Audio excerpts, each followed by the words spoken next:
రికార్డుల గురించి మాట్లాడారు కాబట్టి ఇప్పుడు లేటెస్ట్ ఆంధ్రప్రదేశ్లో పెద్ద చర్చనీయాంశంగా మారింది ల్యాండ్ రికార్డ్స్కి సంబంధించి మొత్తం అంతా ఈ భూములంతా కొట్టేయబోతున్నారు, దోచుకెళ్ళబోతున్నారు అని ఒక ప్రచారం పెద్ద ఎత్తున జరుగుతుంది. యాజ్ ఎ సీఎం మీరు ఏం చెప్పగలుగుతారు, ప్రజలకు ఏం ఇన్సూరెన్స్ ఇవ్వగలుగుతారు ఈ పర్టికులర్ ఇష్యూ మీద? బేసిక్లీ ప్రజల మనోభావాలతో ఈ మాదిరిగా అబద్ధాలు చెబుతూ రాజకీయ స్వార్థంతో ఇలా చేయడం అన్నిటికన్నా దారుణమైన పని. In fact so much so that we will be suing them. ఎందుకంటే ఇది చాలా తప్పు. అసలు ల్యాండ్ టైటిలింగ్ యాక్ట్ అంటే ఏమిటి? పేరులోనే ఉంది టైటిలింగ్ యాక్ట్ అంటే మీ భూముల మీద మీకు హక్కులు ఇచ్చే కార్యక్రమం, మీ భూముల మీద మీకు సర్వ హక్కులు కల్పించే కార్యక్రమమే ల్యాండ్ టైటిలింగ్ యాక్ట్. ఈ ల్యాండ్ టైటిలింగ్ యాక్ట్ అనేది ఎప్పుడు వస్తుంది? It's a journey, it's a process. First అది చేయాలి అని అంటే, ఆ యాక్ట్ రావాలి అని అంటే, ఎన్ఫోర్స్ కావాలి అని అంటే ఫస్ట్ ఏం జరగాలి?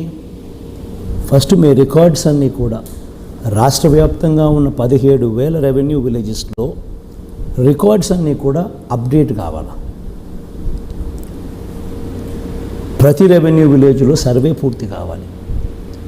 వాళ్ళ భూ యజమానులకు సంబంధించిన సర్వే పూర్తి కావాలి. సర్వే రాళ్ళు పాతాలి, సర్వే పూర్తి చేయాలి, సబ్ డివిజన్స్ అప్డేట్ కావాలి, మ్యూటేషన్స్ అప్డేట్ కావాలి. ఆ తర్వాత ఆ డాక్యుమెంట్స్ ఆ రైతులకు చేతిలో పెట్టాలి. ఇవన్నీ అయిపోయిన తర్వాత ఆ తర్వాత వీళ్ళకు, ఈ భూ యజమానులకు కానీ ఈ రైతులకు కానీ గవర్నమెంట్ ఇచ్చే సెక్యూరిటీ, గవర్నమెంట్ ఇచ్చే భరోసా, నీ టైటిల్ అబ్సల్యూట్లీ క్లియర్ టైటిల్. నువ్వు ఎవరికైనా ఈ భూములు అమ్మచ్చు, ఎవరికైనా క్రయ విక్రయాలు చేసుకోవచ్చు. చేసేటప్పుడు నీకు ఎటువంటి సమస్య వచ్చినా, టైటిల్స్లో ఫాల్ట్ అనేది ఎక్కడైనా కనిపించినా government guarantee. In fact title insurance కూడా ఉంది ఈ ల్యాండ్ టైటిలింగ్ యాక్ట్లో. This a title insurance act కూడా. This is the biggest reform. ఇది ఒక పెద్ద రిఫార్మ్, సంస్కరణ. ఎందుకనంటే ఈరోజు సమస్య ఏంది? ఈరోజు మీరు భూములు కొంటారు, మీ రికార్డ్స్ కరెక్ట్గా మీరు కొన్న భూములు పత్రాలు కరెక్టా కాదో మీకు కరెక్ట్ అవునా కాదో తెలియదు. రేపు పొద్దున మీరు కొనిన తర్వాత ఇంకొకడెవడో నాది ఈ ల్యాండ్ అని చెప్పి ఇంకొకడెవడో వస్తాడు. ఆ ప్రాబ్లం సాల్వ్ చేసుకునే దానికి నువ్వు రెవెన్యూ అధికారుల చుట్టూ తిరుగుతారు, కోట్ల చుట్టూ తిరుగుతారు. ఇటువంటి ప్రాబ్లమ్స్ కన్నిటికీ ఫుల్ స్టాప్ పెట్టే కార్యక్రమం ఈ ల్యాండ్ టైటిలింగ్ యాక్ట్. ఇక్కడే చాలామందికి డౌట్లు వస్తున్నాయి. సర్వే అంటూ చేస్తే ఆ భూమి నాది కాకుండా అయిపోతుందేమో, సర్వే చేస్తే ఇంకోళ్ళ పేరు మీద వస్తుందేమో, సర్వే అయిపోయిన తర్వాత మనకి టైటిల్ రికార్డ్ చేసి ఇచ్చేటప్పుడు ఓన్లీ జిరాక్స్ కాగితాలు ఇస్తారేమో, జిరాక్స్ కాగితాలు ఇస్తే నా ఒరిజినల్ డాక్యుమెంట్ ఎక్కడికి వెళ్ళిపోతుందా? ఇలాంటి అనుమానాలన్నీ వస్తున్నాయి. బీయింగ్ ఏ సీఎం, లేకపోతే ఈ రిఫార్మ్స్కి సంబంధించిన ఆలోచన చేసి తీసుకొస్తున్న ప్రభుత్వానికి సంబంధించిన ప్రతినిధిగా, అధినేతగా మీరు ప్రజలకు ఏమే ఇన్సూరెన్స్ ఇవ్వగలుగుతారు? ఒక లేమెన్ ఉంటాడు, ఆ లేమెన్కి ఏం భరోసా ఇవ్వగలుగుతారు?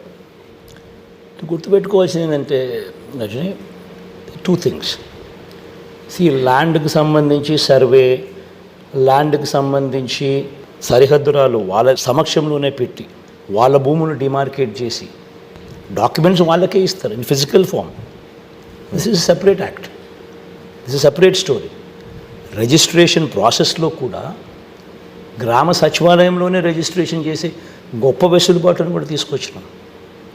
గ్రామ సచివాలయాలు కూడా సబ్ రిజిస్టర్ ఆఫీస్ కింద పనిచేసే గొప్ప మార్పు కూడా తీసుకొచ్చాం. ఈ రికార్డ్స్ అన్నీ అక్కడే ఉంటాయి. రిజిస్ట్రేషన్ చేసి కూడా కార్డ్ 2 అనే రిజిస్ట్రేషన్ ప్రాసెస్లో కూడా వి ఈజ్డ్ ఇట్ అవుట్. ఇది separate story. Land titling is separate story.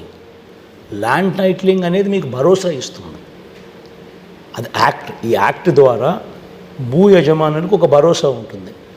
నా టైటిల్స్కు గవర్నమెంట్ గ్యారంటీ ఇస్తూ ఉంది కాబట్టి నేను టైటిల్ను ఎవరికైనా అమ్మినా, నేను ఎవరి దగ్గరైనా కొనుక్కున్నా, ఈ టైటిల్స్ ఆథెంటిక్ టైటిల్స్, ఈ టైటిల్స్లో ఫ్లా లేదు, నేను భూములు కొనుక్కుంటే నేను నష్టపోతే ఇన్సూరెన్స్ కూడా నాకు వస్తుంది. That is land titling act. అది సపరేట్ స్టోరీ.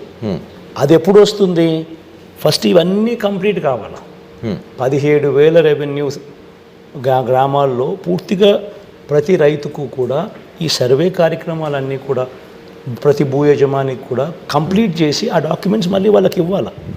ఇచ్చిన తర్వాత దాన్ని నోటిఫై చేస్తాం అదే గ్రామ సచివాలయంలోనే. So it's a process. అదంతా అయిపోయిన తర్వాత then comes land titling act. And as far as మీరు అన్నారు చూసిన రిజిస్ట్రేషన్ అనే దాని గురించి ఇంకొక టాపిక్ ఎత్తారు. రిజిస్ట్రేషన్కి సంబంధించి ఇంతకుముందు కార్డ్ 1 అని రిజిస్ట్రేషన్ ప్రాసెస్ ఉండేది. ఇప్పుడు దాన్ని కూడా సులభకరం చేస్తూ కార్డ్ 2 రిజిస్ట్రేషన్ ప్రాసెస్ వచ్చింది.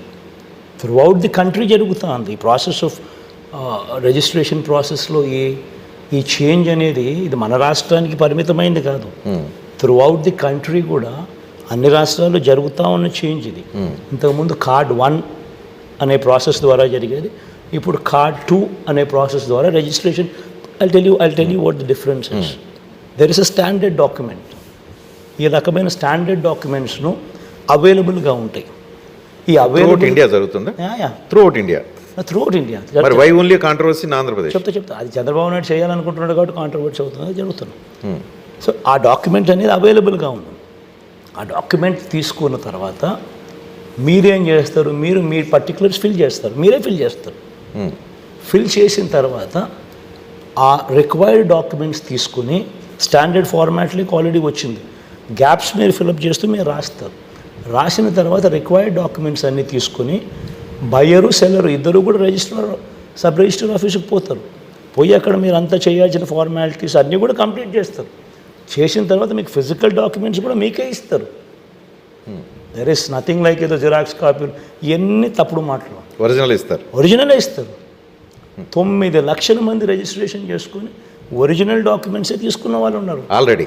ఎస్. మరి కాంట్రవర్సీ ఫ్రెష్గా వస్తుంది. కాంట్రవర్సీ వీళ్ళు చేయాలని. ఎందుకనంటే చంద్రబాబు నాయుడు అనే వ్యక్తి ఏ స్థాయికి దిగజారిపోయాడనంటే అబద్ధాలను ప్రొపగేట్ చేయడం, ఏదో జరిగిపోతూ ఉంది అని ఏదో జరిగిపోతూ ఉందన్న ఒక కల్పన ఇవ్వడం, కేవలం రాజకీయాల కోసం ఇంత దిగజారిపోవడం అన్నది చాలా చాలా చాలా అన్యాయమైన విషయం, దారుణమైన విషయం.